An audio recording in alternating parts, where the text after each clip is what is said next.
Hello, my beautiful friends. Namaste. I'm Jill Loftus of Nuit Astrology. Welcome to my channel. I would like to mention I am running a special right now for the holidays that if you purchase a 1.5 hour reading as a gift certificate, either for yourself or a friend, you will receive a brief 2024 personal astrology overview for you or to gift for a friend. So that is only available for another week or so. So if you'd like to take advantage of it, please check that out on my website. Let's talk a little bit about the planetary energy forecast for the week of December the 11th, 2023. Now, this is a month where we have a bit more easeful astrology at the beginning of the month versus the end of the month. And this is a week that is a mixed bag. We've got a little bit of both, right? So we start off the week on Monday with a really nice flow of energy. We've got Mercury in Capricorn sending a blessing beam over to Venus in Scorpio. So understand where Capricorn and Scorpio are for you and see if you can find some solutions here. I really think of this as practical ideas that come from a deep understanding of what you want and what you value, all right? So this is the way we start the week. There is a moon void 3:57 a.m. till 6:11 a.m. Eastern that morning, which should be okay, but just take note of that. There are a few really important moon voids that we want to watch out for this week. We have our new moon for the month on Tuesday. It is at 6:32 p.m. Eastern, so adjust for your time zone, and it's at 20 degrees 40 minutes in the sign of Sagittarius. Now, wherever Sagittarius is for you, you're going to be wanting to seed intentions, and you will be able to back this up with actions because even though it's at 20 degrees, Mars is not far away, right? And getting ready to come in and add a little bit of energy to this area of life as well. Sagittarius, as a general rule, is the sign that rules philosophy, higher thinking, higher education, mind expansion, other countries, other cultures. So know where this is in your particular chart, and see if you can seed intentions around those subjects, those ideas. This is definitely one where you can add in some optimism, add in some new ideas, but watch because we are also right in the energy. As soon as this moon finishes up, we are in the energy of Mercury stationing in the sky, moving backwards. We also have from the middle of the week on through the end of the week, a clash energy between the sun and Neptune, which is going to bring in some confusion, possible illusion, and fog. So I want you, when you see these intentions, they should be very specific, but also very broad-minded, right? Try to embrace that philosophical Jupiter, the highest possible vibration of that. Gain clarity, be clear before you set those intentions, right? Because there could be a little bit of, miscommunication with the Mercury stationing and also that fog that Neptune is about to introduce to the sun. All right, so keep that in mind. On the 13th, we've got that Mercury station. So it's going to pause in the sky and begin to move backwards. It's at 8 degrees of Capricorn. So it's going to move all the way back into the sign of Sagittarius. So just note in that area of life, you're going to need to review, repair, rethink something. Don't stress, but you should also, all the normal Mercury retrograde protocols are in play. No purchasing of electronics, things that related to technology. And also, if you feel like someone didn't understand what you were trying to express or say, they probably didn't. And take the time to gain clarity and be, just be intentional in your communications of all kinds. The moon is void on the 13th from 1:48 a.m. until 10:31 a.m. Eastern. That's a pretty long one, so you're not going to get a lot of traction until it goes into the next aspect. So keep that in mind for the 13th. On the 14th, we begin to pick up that sun in Sagittarius in a clash energy with Neptune in Pisces. So this is fire and water. And when you add fire and water, you basically get steam, right? Which is fog. It's confusion, it's uncertainty, but yet the sun in Sagittarius feels like it knows, and it feels like it really wants to move forward and take actions. And, Neptune is there and it could provide some inspiration, but it also, I said this in another one of my forecasts, I feel like that our culture is really leaning into the shadow of Neptune and Pisces and really kind of getting into like obsession with glamour or the need to obscure or block or blot out things and just, yeah, reality is a little too much. I'm going to stay over here in my fog, my happy fog.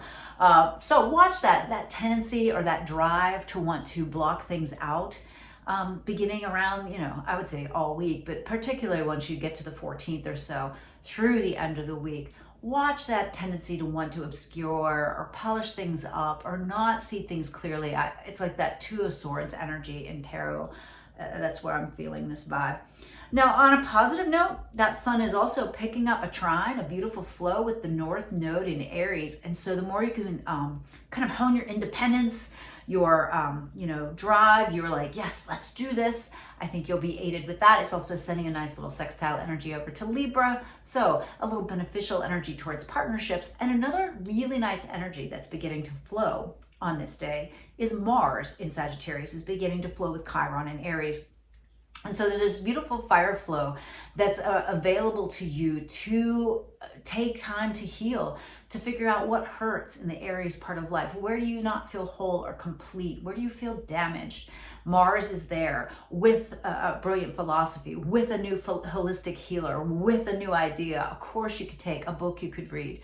So look for that energy to flow into the middle of the week as well.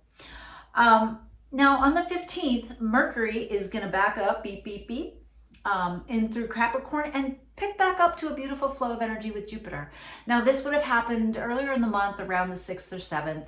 So maybe there was an opportunity that came at the beginning of the month and you kind of let it slide. Well, here's Mercury coming back saying, hey, here it is again. So hop on that opportunity, take advantage of it. Those blessing energies, they only really, manifest if we take advantage of them. We have to take actions. We have to say yes to the world, right?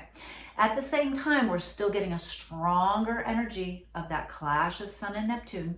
So don't allow that to confuse you or take you off course. And that Mars Chiron begins to get even stronger on this day. So that's beautiful. Another thing to note is on the 15th, another moon void. It's right in the middle of the day, 11:04 a.m. until 12:56 p.m. This is Eastern time. Adjust for your time zone. So it's just a time period where you're not going to get a lot of traction with things. Great for planning and inspiration, creativity, not for specific action taking. All right. Another thing to note on the 15th is the nodes are going to flip to 22 degrees of Aries Libra. If you know your chart, they've been hanging out. They spent an enormous amount of time at 24, an enormous amount of time at 22 or 23. Now they're at 22, could be picking up some new exciting lessons in those two areas of life. All right, on the 16th, we have the precise square between the Sun and Neptune. So not a great time for making hard decisions. You're not going to have all the information. So slow down and try to use that balanced intuition and rationality, right? It's not a time to just make any kind of snap decision. And as we finish up the week on the 17th, we have another moon void, a huge one, 7:04 a.m. until 3 p.m. Eastern, right? So basically a floaty day, a fantastic day to focus on spiritual practices, inspiration, the things that really fill your cup emotionally and in your very core and depths, but not a time for linear thinking, linear actions, right? So keep that in mind. Mercury's still flowing with Jupiter, so problem solving. I'm really loving this creative problem solving opportunities that this Mercury moving backwards into that trine with Jupiter is giving us for this week. And so take advantage of that aid to see what needs to be repaired, reviewed, rethought, redone. That Jupiter will give you a little bit of optimism, a little bit of blessing, a little bit of inspiration. All right, well, let's see what the tarot has to say. I wish you a most marvelous week, and I'll see you in the tarot. Hello, my friends. Let us check out our Isis Lotus tarot spread for the week of December the 11th, 2023. It's an interesting blend of energy for the week. Definitely one where there are beneficial flows of energy, but we have to be anchored in reality. Not that we can't be inspired, but we still need to stay anchored because there could be some real confusion, especially Sun. I think of the Sun and Neptune not dissimilar to Mars, Neptune. which I describe as boldly going in the wrong direction. All right, so let's take a look at the 2 potential ways to work with this energy. A reading for the collective.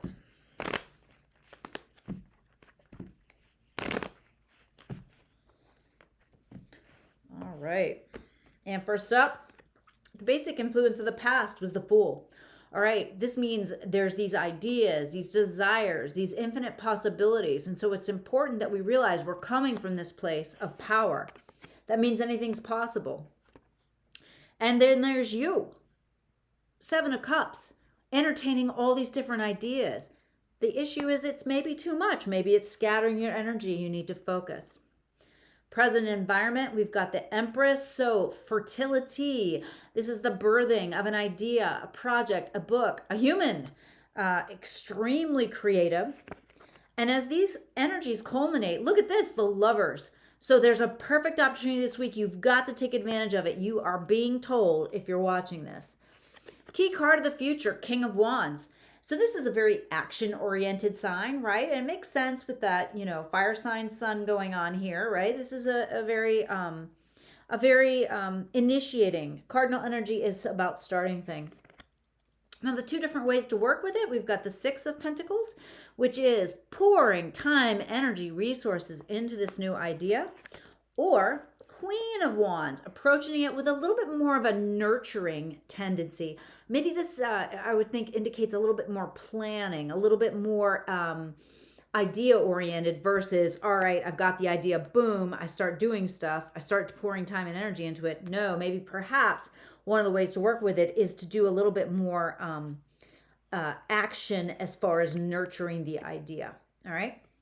Near future key card, 6 of Wands, being recognized, being seen, whatever this idea is, it's a good one. Now the modifiers are on the 6 of Pentacles sign, 8 of Wands, things will change rapidly, right? You start pouring that time and energy in and boom, things shift. Over on the Queen of Wands sign, we've got another powerful female card, the 9 of Pentacles, which is really indicating you and your ability to create something, sustain something on your own, right? This doesn't mean that this woman is not in partnership. It doesn't mean that she doesn't have families, friends, responsibilities, but she, as the poem would say, plants her own garden and decorates her own soul, and she makes her own money and calls the shots. So, very nice.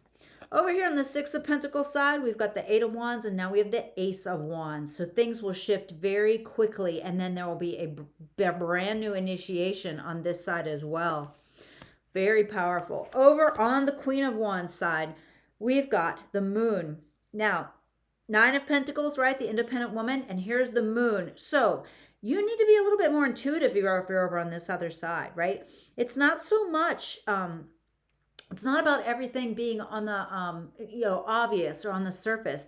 This could definitely be some of that Neptune energy going on. And this Neptune energy can be used in beneficial ways, right? You can be inspired. You can, find that deep depths of understanding and spiritual connection, right? But you have to make sure you're seeing it clearly. All right, on the 6 of Pentacles side are 2 possible solutions or progressions. Well, here's the Page of Cups. There's a lot of activity here on this particular side that really speaks to the starting of something that really is going to be beneficial for you. On the Queen of Wands side, Ace of Pentacles. It's almost like you can't go wrong this week as long as you're taking action. This is Ace of Pentacles, right? So it's so fascinating that both sides have a nice blend of Pentacles and Wands. On the 6 of Pentacles side, paired with the Page of Cups, the 6 of Cups, something really joyful coming forward, perhaps something from the past, something coming back around again. This really makes me think of that Mercury trine to Jupiter that happened at the beginning of the month, and now it's happening again. It's going to happen a 3rd time with the retrograde. And so there's this opportunity that's really being presented to you that flows from the Capricorn area of your chart to the Jupiter area of your chart, right? So this is beautiful earth energy that can be taken advantage of. On the Queen of Wands side, paired with the Ace of Pentacles, the King of Cups. So definitely a lot more intuitive energy happening on this other side, but it looks really positive. I really think the key is to take advantage of this opportunity that comes to you, right? When the Lovers shows up, you have to say yes. And the King of Wands is how you do it. You take action, you initiate, you do it. You don't put it off. Now on this one side, you immediately, you see the opportunity, you start pouring your time and energy into it. Then you are recognized for it. Somehow you get some good feedback. Things shift quickly and you see how you want to start something new. It has to be something that really fills you up emotionally. Could be an idea from the past. The other way to deal with this energy, again, you've got this King of Wands energy, and then you're the Queen. The King and the Queen work in tandem, right? He's more ideas, but she's gonna like really take care of the details, right? You know, in a really on a really, instead of like just a, you know, king energy can be much more broad, like I command thee to blah blah blah. The Queen is more like, okay, this is how we get it done, right? Six of Wands, again, you receive that recognition, and you know what, you're doing it yourself. You're taking care of business, you are fulfilling your dreams and wishes. And there's an intuitive bent here. There's a lot going on beneath the surface. You're tapping in to understand these things, and then those intuitive hits, Ace of Pentacles, gives you the practical steps to move forward in a King energy again. But this King is more intuitive. This King is more about emotional intelligence. This King is more of the helper healer King. So this is a very inspiring and inspired Isis Lotus Tarot reading for the week. Awesome energy. I really love it. I hope you take advantage of it and have an amazing week. And I'll see you next week. Bye. Groovy.